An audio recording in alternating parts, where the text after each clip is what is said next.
கேரள மாநிலத்தில் 17ஆம் நூற்றாண்டில் வாழ்ந்த வில்வமங்கலம் சுவாமிகள் மிகவும் பிரசித்தி பெற்றவர். கடவுளை நினைத்த மாத்திரத்தில் கண்களால் காணும் பாக்கியம் பெற்றவர். ஒருமுறை இவரும் இந்த பகுதியை ஆண்ட சண்பகசேரி ராஜாவும் படகில் போய்க் கொண்டிருந்தனர். அப்போது இனிமையான புல்லாங்குழல் இசை காற்றில் கலந்து வந்தது. எங்கிருந்து இந்த இனிய ஒலி கேட்கிறது என்று அவர்கள் இருவரும் சுற்றுமுற்றும் பார்த்தபோது அங்கிருந்த ஒரு ஆலமரக் கிளை ஒன்றில் அமர்ந்து கிருஷ்ணர் புல்லாங்குழல் ஊதிக்கொண்டிருந்தார். அந்த காட்சி வில்வமங்கலம் சுவாமிகளுக்கு மட்டுமே தெரிந்தது. உடனே அவர் மன்னனிடம், அதோ கண்ணன் குழல் ஊதுகிறான் என உற்சாகத்தில் கூறினார். மன்னனுக்கு ஒன்றும் தெரியவில்லை. அவர் வில்வமங்கலம் சுவாமிகளிடம், கண்ணன் எனக்கு காட்சி தர மாட்டாரா என்று ஏக்கமாக கேட்டார். இதையடுத்து மன்னனுக்கு கிருஷ்ணன் காட்சி கொடுத்தார். பின்னர் மன்னன் அந்த ஆலமரம் இருந்த நிலத்தின் உரிமையாளரை சந்தித்து அதிக விலை கொடுத்து அந்த இடத்தை வாங்கி அதில் ஒரு கிருஷ்ணன் கோவிலை கட்டினார். மலையாள மொழியில் ஆறு என்பது புழை என்று அழைக்கப்படுகிறது. அம்பலம் என்பதற்கு கோவில் என்று பெயர். புழை அருகில் அமைந்த அம்பலம் என்பதால் இந்த இடத்திற்கு அம்பலப்புழை என்று பெயர் வந்தது. கண்ணன் குழல் ஊதி வில்வமங்கலம் சுவாமிகளுக்கும் மன்னனுக்கும் காட்சி கொடுத்த ஆலமரம் கோவிலுக்கு பின்புறத்தில் கணபதியால் என்ற பெயரில் இருப்பதை இன்றும் காணலாம். சண்பகசேரி மன்னன் இந்த ஆலயத்தை கட்டி முடித்ததும் ஆலயத்தில் பிரதிஷ்டை செய்வதற்காக ஒரு கண்ணன் சிலையை வடிக்க உத்தரவிட்டார். அந்த சிலையானது மாடு மேய்க்கும் கண்ணன் தோற்றம் கொண்டதாக இருந்தது. அந்த சிலை வடித்து முடிக்கப்பட்டதும் நம்பூதிரி ஒருவர் அங்கு வந்து சிலையை பார்த்துவிட்டு அதில் குறைகள் இருப்பதாக கூறினார். ஆனால் சிலை வடித்த சிற்பியோ இதில் என்ன குறை இருக்கிறது என்று கோபமாக கேட்டார். உடனே நம்பூதிரி அந்த சிலையை தன்னுடைய விரலால் மெதுவாக தட்டினார். அப்போது அந்த சிலையின் கைப்பகுதி உடைந்து விழுந்தது. இதையடுத்து நம்பூதிரியிடமே வேறு சிலையை எங்கிருந்து கொண்டு வருவது என்று கேட்டபோது அதற்கு அவர், குறிச்சி என்ற இடத்திலிருந்து கிருஷ்ண சிலை ஒன்றை கொண்டு வாருங்கள் என்றார். அதன்படியே குறிச்சியிலிருந்து கிருஷ்ண சிலை ஒன்று கொண்டு வரப்பட்டது. அந்த சிலையை ஆலப்புழை ஆலயத்தில் பிரதிஷ்டை செய்யப்பட்டது. அந்த சிலையை கோவிலின் கருவறையில் உள்ள பீடத்தில் வைத்தபோது அது சமநிலை இல்லாமல் ஒரு பக்கமாக சாய்ந்ததாம். அப்போது அங்கே வந்த முனிவர் ஒருவர் பீடத்தின் மீது ஒரு வெற்றிலையை வைக்க அதன் பின்னர் சிலை அசையாமல் சரியாக பொருந்தியதாம். எனவே இந்த ஆலயத்திற்கு தாம்பூல புழை என்றுதான் முதலில் பெயர் இருந்துள்ளது. அதன் பிறகு அம்புல புழை என்ற பெயர் வந்திருக்கிறது. அர்ஜுனனுக்கு கிருஷ்ண பரமாத்மா தன்னுடைய 3 விக்கிரகங்களை கொடுத்ததாகவும் அதில் ஒன்றுதான் இந்த ஆலயத்தில் உள்ள விக்கிரகம் என்றும் சொல்வோரும் உண்டு.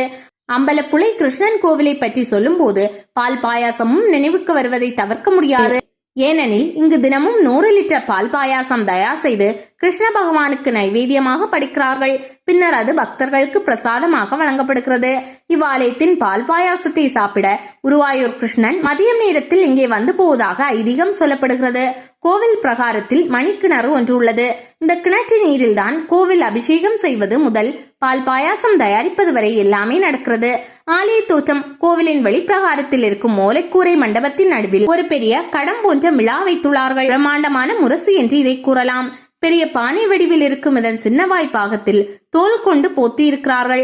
அதற்கு குடமிழா என்றும் பெயர். ஓட்டன் துள்ளலை உருவாக்கிய மலையாள மகாகவி குஞ்சன் நம்பியார் 300 ஆண்டுகளுக்கு முன்னால் வாசித்த மிளா அது. சமூக அவலங்களை நகைச்சுவையாக மக்களிடம் எடுத்து சொல்வதற்காக பாட்டும் ஆட்டமுமாக உருவானதுதான் ஓட்டந்துள்ளல் என்ற நிகழ்வு. குஞ்சன் நம்பியார் முதலில் ஓட்டந்துள்ளலை அரங்கேற்றியது அம்பலப்புழை கிருஷ்ணன் கோவிலில் தான். இந்த ஆலயம் கிழக்கு நோக்கி அமைந்துள்ளது. கோபுர வாசலை கடந்து சென்றால் முன்புறம் பிரம்மாண்ட குளம் உள்ளது. கோவில் பிரகாரமும் பிரம்மாண்டமாக அமைந்துள்ளது. கோவிலின் உள்ளே சிறிய அளவிலான கருவறை உள்ளது. இருபுறமும் துவாரபாலகர்கள் இருக்க கண்ணன் 2 அடி உயரத்தில் அருள்பாலிக்கிறார். கோவில் கருவறையை சுற்றி எழில்மிகு மியூரல் ஓவியங்கள் மனதை கொள்ளிக் கொள்கின்றன. இங்கே பகவானிடம் என்ன வேண்டினாலும் கிடைக்கும் என்பது பக்தர்களின் நம்பிக்கை. ஐப்பசி மாதம் தவிர மற்ற அனைத்து மாதங்களிலும் விசேஷ நாட்களில் சிறப்பு வழிபாடுகளும் தை மாதம் 10 நாட்கள் திருவிழாவும் நடைபெறும். தினமும் அதிகாலை 3 மணிக்கு கோவில் நடை திறக்கிறார்கள். பகல் 12:15 முதல் 12:30 வரை உச்சிக்கால பூஜை நடக்கிறது. அப்போது பால் பாயாச நைவேத்தியம் நடைபெறும்.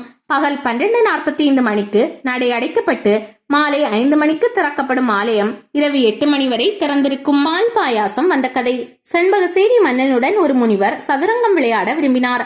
அதற்கு மன்னனும் சம்மதித்தான். சதுரங்கத்தில் நீங்கள் வெற்றி பெற்றால் என்ன பரிசு வேண்டும் என்று மன்னன் கேட்க அதற்கு அந்த முனிவர், நான் ஊராக போய் காலத்தை ஓட்டுற சாமியார். எனக்கு விலையுயர்ந்த பொருள் என்றால் அது நெல்மணிகள் தான். எனவே உன் கஜானாவில் உள்ள நெல்மணிகளை பரிசாக கொடு என்றார். மன்னனும் சம்மதித்து போட்டியை தொடங்கினார். போட்டியில் முனிவர் வெற்றி பெற்றுவிட்டார். மன்னனும் சொன்னது போலவே கஜானாவில் உள்ள அனைத்து நெல்மணிகளையும் கொண்டு வர உத்தரவிட்டான். அப்போது முனிவராக இருந்தவர் கிருஷ்ணராக மாறி மன்னனுக்கு காட்சி கொடுத்தார். அதை கண்டதும் மன்னன் கை கூப்பி நின்றான். அப்போது கிருஷ்ணர், எனக்கு நீ அளிக்க வேண்டிய நெல்மணிகளை உடனடியாக மொத்தமாக வழங்க வேண்டாம். தினமும் பால் பாயாசம் செய்து நைவேத்தியமாக படைத்து பக்தர்களுக்கு பிரசாதமாக வழங்கினால் போதும், உன்னுடைய கடன் தீரும் என்று கூறி மறைந்தார்.